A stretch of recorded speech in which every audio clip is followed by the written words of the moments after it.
हर हर महादेव भक्तों। हिंदू धर्म में ऐसे कई त्यौहार और उपवास हैं जो अत्यधिक महत्व रखते हैं। ऐसा ही एक अनुष्ठान है सोमवती अमावस्या, जिसे सोमवती अमावस्या व्रत के रूप में भी जाना जाता है। यह पवित्र अनुष्ठान अमावस्या के दिन होता है जो सोमवार को पड़ता है, जिसे अत्यधिक शुभ माना जाता है।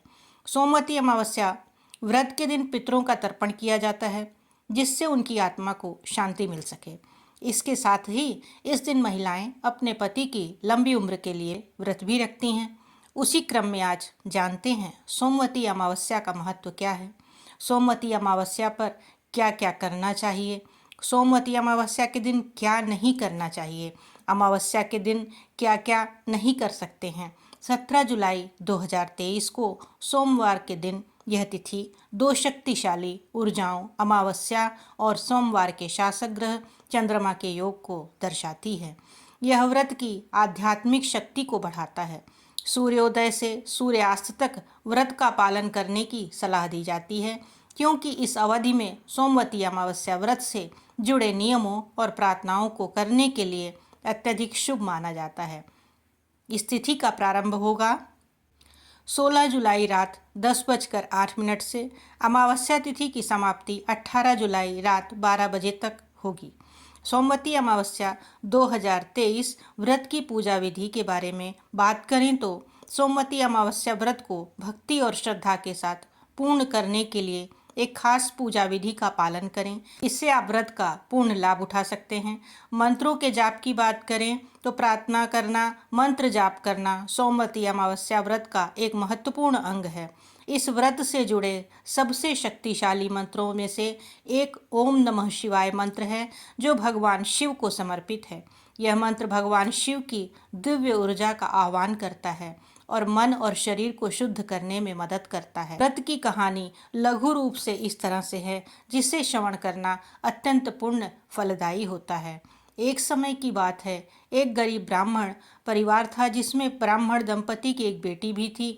उम्र बढ़ने के साथ उसके भीतर सुंदरता, अच्छे शिष्टाचार और नैतिक रूप से ईमानदार होने जैसे गुण विकसित होते चले गए। एक गरीब परिवार होने के कारण उन्हें उस लड़की के लिए उपयुक्त जीवन साथी नहीं मिल पा रहा था। एक दिन एक संत उनके घर आए और कन्या के विनम्र स्वभाव से प्रभावित हो गए।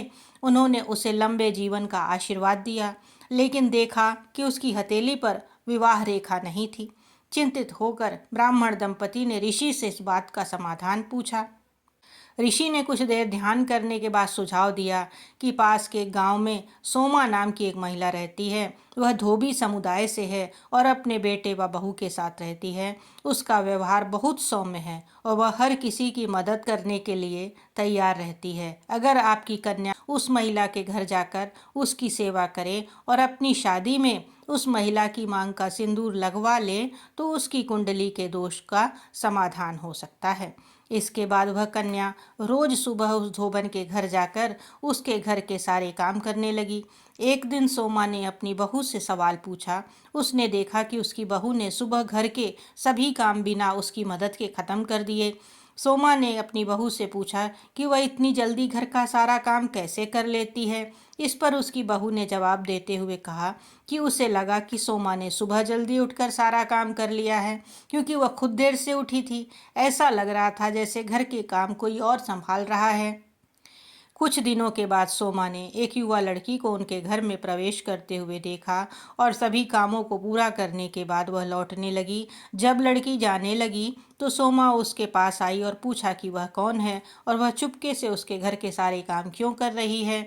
लड़की ने तब उसे साधु की बात बताई। सोमा एक समर्पित पत्नी थी और उसमें बहुत समर्पण था। यह सुनते ही सोमा तुरंत तैयार हो गई। चूँकि सोमा के पति की तबीयत ठीक नहीं थी, इसलिए उन्होंने अपनी बहू को लौटने तक घर पर रहने के लिए कहा। जैसे ही सोमा ने लड़की के माथे पर सिंदूर लगाया, उसके पति का निधन हो गया। सोमा को इस बात का पता चल गया था। वह खाली पेट घर से निकल पड़ी और रास्ते में पीपल के पेड़ की तलाश करने लगी। रास्ते में पीपल का पेड़ पाते ही उसने पेड़ के चारों ओर 108 बार परिक्रमा की और उसके बाद ही जल ग्रहण किया। उस दिन सोमवती अमावस्या थी। जैसे ही उसने पीपल के पेड़ की श्रद्धापूर्वक पूजा की, उसका मृत पति जीवित हो उठा।